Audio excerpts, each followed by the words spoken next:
Ya, Bismillahirrahmanirrahim. Assalamualaikum warahmatullahi wabarakatuh.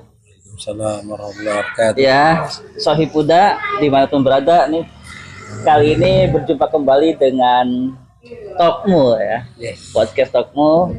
Kita bicarakan tentang pendidikan, tentang pergerakan dakwah dan lain sebagainya. Dan alhamdulillah pada kesempatan hari ini kita sedang berada di luar ya, di sebuah kafe nih di penyetan sawah ya. Kebetulan bertemu dengan sahabat saya ya, teman saya Mas Jaki. Sehat Mas? Siap. Sekarang kita akan ngobrol satu fenomena pendidikan yang sekarang real dihadapi ya. Saat ini kita tahu Sohib Muda, saat ini kan anak-anak kita ini kita sudah mengalami apa yang disebut dengan natif, generasi natif, atau istilahnya generasi strawberry juga ada Mas. Ya, benar. Generasi strawberry, ada juga generasi Z, generasi alpha sekarang itu ya. Nah, ini menarik, di tiap tantangan generasi itu pasti ada hal-hal yang menjadi tantangan, terutama khususnya di dunia pendidikan Sohib Muda. Nah, maka dari itu kita akan berbincang dan mengulas lebih dalam terkait dengan tantangan pendidikan, terutama bagi generasi Z dan generasi Alpha. Seperti itu ya Mas Jaki ya.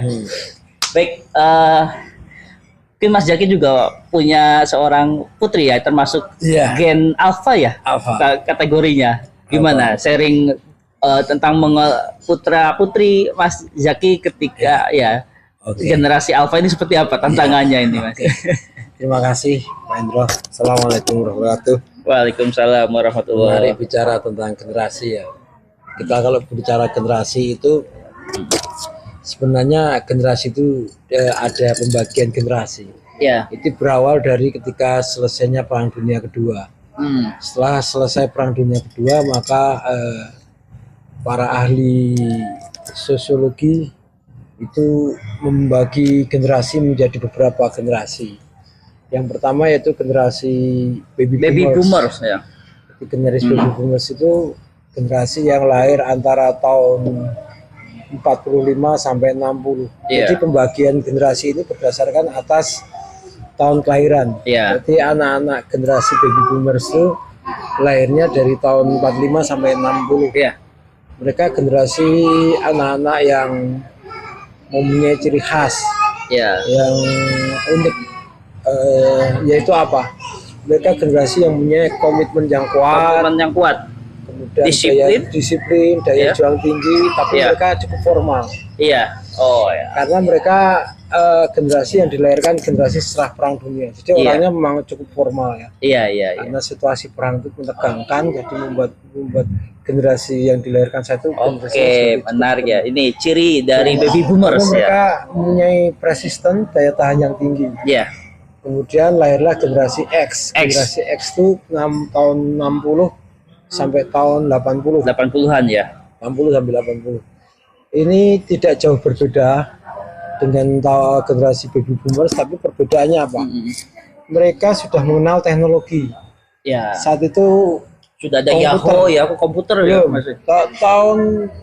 Anak-anak kelahiran tahun 80 itu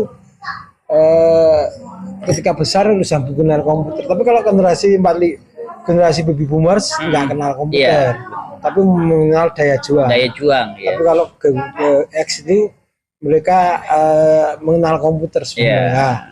Generasi yang peralihan itu generasi kita Pak. Itu milenial. Y itu tahun 80 sampai tahun 2000. Tahun 97. Kita termasuk generasi milenial ini.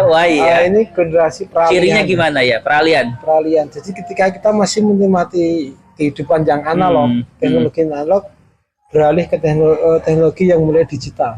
Itu peralihannya di generasi Y. Anak-anak generasi 90 ini yang cukup lengkap gitu. Jadi dia kehidupan yang analog masih kenal, tapi udah modern sudah kenal. Jadi telepon analog masih kenal, tapi HP sudah mulai kenal. Iya betul. Kemudian generasi Z Z itu tahun 97 sampai 2012. 12 ya. Nah, kebetulan anak saya kelahiran 2012 itu terakhir ya dari terakhir. Z. Bisa dikatakan dia itu bisa masuk Z atau masuk alpha ya, karena pas di tahun itu. Lah tahun 2012 ke sini itu generasi alpha. Alpha ya. Nah, generasi alpha sih anak saya yang laki-laki kelahiran 2015 itu anak generasi alpha. Kalau anak perempuan saya mungkin masih peralihan Z ke alpha. Nah, generasi Z ini unik. Ya. Karena apa? Mereka itu digital natif. Ya, digital natif. Karena apa? Mereka begitu lahir sudah kenal teknologi. Ya. Mereka punya ciri khas yaitu digital natif, orangnya kreatif, penuh semangat. Tapi mudah patah semangat katanya gitu. Karena anak-anak ini biasanya kreatif sekali ya. Anaknya kreatif, mengenal yang namanya istilah self reward sama healing. Mereka kenal self reward dan healing. Istilah itu sangat terkenal sekali ya. Healing gitu. Self reward itu berarti apa? Dia menghargai dirinya sendiri setelah mereka berjuang. Kalau healing, mereka sudah mengenal budaya healing. Jadi memang mereka menyisihkan uang, menyisihkan energi, menyisihkan modal untuk melakukan healing. Maka ciri khasnya mereka traveling. Karena mereka traveling, maka mereka penampilannya lebih casual, lebih santai. Jadi tidak suka pekerjaan yang mengikat. Berbeda dengan anak generasi X dan baby boomer yang lebih formalistik. Kemudian loyal terhadap perusahaan. Kalau anak generasi Y lain. Anak generasi Y itu lebih bebas. Mereka tidak suka terikat dengan sebuah institusi. Mereka suka bekerja yang bebas. Karena apa? Memang saat ini emang pekerjaan yang sifatnya bebas itu memungkinkan. Iya, betul. Karena anak generasi Y itu ditandai dengan apa? Melejitnya dunia internet, dunia media sosial. Sebenarnya perubahan dari dunia digital ke dunia analog ke digital itu bukan pas generasi X, generasi Y, Z enggak. Tapi tahun 89 ketika tembok Berlin runtuh. Itu menandai pergeseran antara dunia analog menjadi dunia digital. Di mana apa? Dengan runtuhnya tembok Berlin itu berarti sebagai simbol bahwa sekarang dunia itu mengglobal. Itu sebenarnya ditandainya ketika kita masih runtuhnya muda. Berlin tuh, Berlin, tapi mencapai puncaknya di generasi Y. Anak-anak karena inginnya bebas, suka self healing, sukses self reward healing, tidak mau terikat, akhirnya mereka jadi rapuh karena tidak pernah di pressure. Sebenarnya kalau dalam tentara, dalam militer ada istilah namanya jiwa korsa. Orang itu kalau punya jiwa korsa tinggi, punya loyalitas tinggi, punya dedikasi, punya dedikasi, kadang harus perlu ditekan. Kan seperti orang latihan beban itu. Betul. Namanya apa? Moving pain. Mereka menggerakkan rasa sakit sehingga menjadi kekuatan. Nah, anak generasi Y ini tidak merasakan moving pain itu, tidak pernah ditekan, maka jadinya ya kayak strawberry kalau istilahnya. Makanya muncul istilah strawberry itu dari sana ya, hasil dari fenomena yang dihadapi anak-anak Gen Z itu ya, tantangannya yang karena memang mereka serba mudah fasilitasnya, memungkinkan karena itu. Karena ketika generasi bubur lahir, dunia masih belum makmur. Ketika generasinya X, dunia mulai makmur. Ketika Y, dunia udah makmur, puncaknya di generasi Z. Orang tua mereka, mbah-mbahnya, kakeknya, itu sudah mencapai kemakmuran di zamannya Z. Betul. Nah, mereka kan cucu-cucunya atau anak-anaknya. Jadi merasa dan itu memungkinkan karena apa? Fasilitas ada. Kalau dulu nggak ada. Betul. Jadi itu yang membuat karena mereka tidak ditekan oleh lingkungan, tidak ditekan oleh situasi, merasa hidup mudah. Maka menjadi strawberry tadi. Tampaknya indah karena kreatif anak-anak ini. Kreatif, indah, inisiatif. Tapi strawberry kan tahu sendiri. Suka ketika dipijit aja langsung patah itu pecah.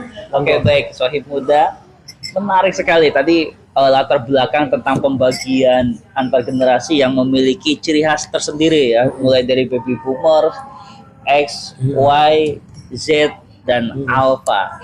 Karena memang ada situasi-situasi latar belakang yang membentuk ya, karakter mereka. Nah, sekarang lebih masuk ke ini Mas, pokok pembicaraan kita ya tentang tantangan pendidikan untuk generasi Z dan Alpha ini ya.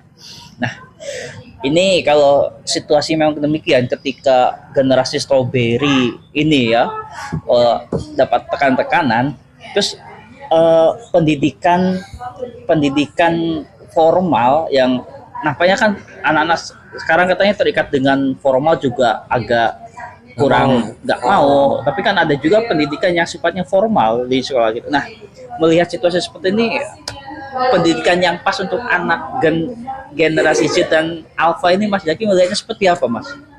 Masalah yang dihadapi oleh generasi Z itu disebabkan oleh kemajuan teknologi yang diciptakan oleh generasi Z maupun X. Jadi yang sebenarnya satu sisi itu seperti pisau ya, pisau bermata dua. Satu sisi ini kemudahan, tapi sisi lagi menjadi masalah. Kemudahannya apa? Kalau dulu orang itu mau belajar, itu kan harus baca buku, harus datang ke perpus, harus mendengarkan di kelas. Itu kan kita harus ada effort, ada usaha. Untuk to gaining knowledge itu harus ada usahanya gitu. Nah, tapi sekarang nggak perlu gitu tuh. Orang bisa belajar lewat YouTube, bisa Google. Dulu generasi Z pertama itu kalau mau belajar, kemudahan pertama itu pasti ada istilahnya buka Google, maka muncul istilah googling. Googling aja. Iya, betul. Itu kemudahan pertama. Yang nomor dua, sekarang kemudahan itu lebih mudah lagi dipengaruhi dengan AI. Betul. Artificial intelligence. Mau dengan chat GPT dan sebagainya. Jadi lebih mudah lagi. Jadi itu masalahnya di situ. Mereka terlalu mudah mendapatkan knowledge tanpa harus melakukan sesuatu yang struggle yang berat. Mereka cukup sambil rebahan buka YouTube, sambil buka AI, handphone AI atau semua informasi tersaji. Kalau saya masih mungkin googling sekarang. Tapi kalau anak-anak sekarang kan nggak googling, sudah next level. Itu kemudahan itu yang membuat itu hambatan sebenarnya, karena tidak ada daya juangnya. Betul. Nah, karena mereka nggak perlu belajar banyak-banyak, makanya anak-anak generasi Z itu masalah utamanya salah satunya yang setelah tadi kemudahan tadi, masalah yang kedua itu minat baca rendah. Karena nggak perlu baca, mereka dapat info sudah dapat knowledge gitu. Berarti sebenarnya segalanya dipermudah, soal mudah ya dengan hadirnya seperti ini ya generasi sekarang ini. Tetapi dengan mudahnya ini, kenapa kok minat baca semakin rendah? Nah, ini jadi tantangan. Makanya ini di dunia pendidikan ini literasi itu sedang digenjot ya. Mereka nggak perlu baca. Mereka tinggal ketik kata kunci akan keluar semua kebutuhannya apa gitu. Sehingga kalau memang daya baca rendah, literasi, cara berpikir mendalam pun nampaknya nanti akan menjadi ini ya, tidak dimiliki oleh generasi sekarang ini ya. Ini yang mereka bisa mengalami yang namanya logical fallacy. Karena apa? Mereka critical thinkingnya tinggi, tapi fondasi keilmuannya rendah. Fondasi keilmuannya lemah.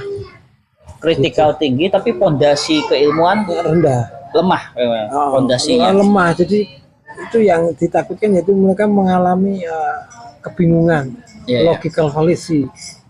Mengalami kesesatan dalam berpikir gitu. Betul. Sehingga apa yang harus dilakukan oleh dunia pendidikan dengan situasi seperti ini, anak-anaknya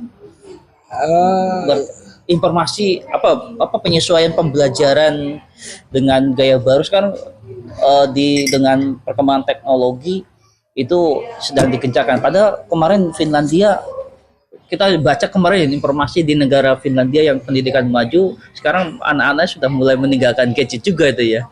Pernah ada berita seperti itu ya. Ya kalau untuk semacam Irlandia mau meninggalkan internet nggak masalah karena mereka kan punya sumber belajar juga kuat. Kalau kita meninggalkan internet, ya kita ketinggalan. Masalah atau ketinggalan tuh. Jadi solusinya yaitu peran guru di situ sebenarnya lebih vital. Meskipun pembelajaran masih berpusat di anak, tapi peran guru yang vital. Jadi ini solusi ya. Guru itu harus tetap menjadi anchor, harus menjadi anchor atau menjadi sumber bertanya, tempat bertanya. Tapi model pembelajarannya harus yang berpusat pada siswa, tapi gurunya harus bisa menjadi mentornya. Jadi guru itu bukan berarti kalau pembelajaran berpusat anak itu guru tidak berlaku, enggak. Malah fungsi guru itu lebih vital di zaman sekarang. Karena mereka yang akan meluruskan cara berpikir mereka. Iya, betul ya. Di tengah membanjirnya informasi PBL, PJBL, itu penting karena sekarang media sosial kan semakin banyak. Anak-anak kalau guru nggak bisa mengarahkan media sosial kemana-mana, isu-isunya seperti liar, nanti semakin repot. Guru itu penting ya. Pokoknya penting sekali. Kecanduan media sosial kan generasi sekarang kan luar biasa itu ya. Terus membangun keterampilan sosial juga itu penting. Keterampilan sosial sebagai muda karena anak-anak generasi sekarang, generasi alpha itu mereka lebih senang rebahan. Nah, itu pakai role model. Keteladanan keterampilan sosial ini pun juga dibangun ya. Terus kemudian ya menemukan fashion mereka juga tantangan. Sekarang kan era-era fashion ya, era-era sekarang itu. Nah, ini nanti akan kita ulas lebih jauh lagi di episode yang akan datang ya. Tentunya.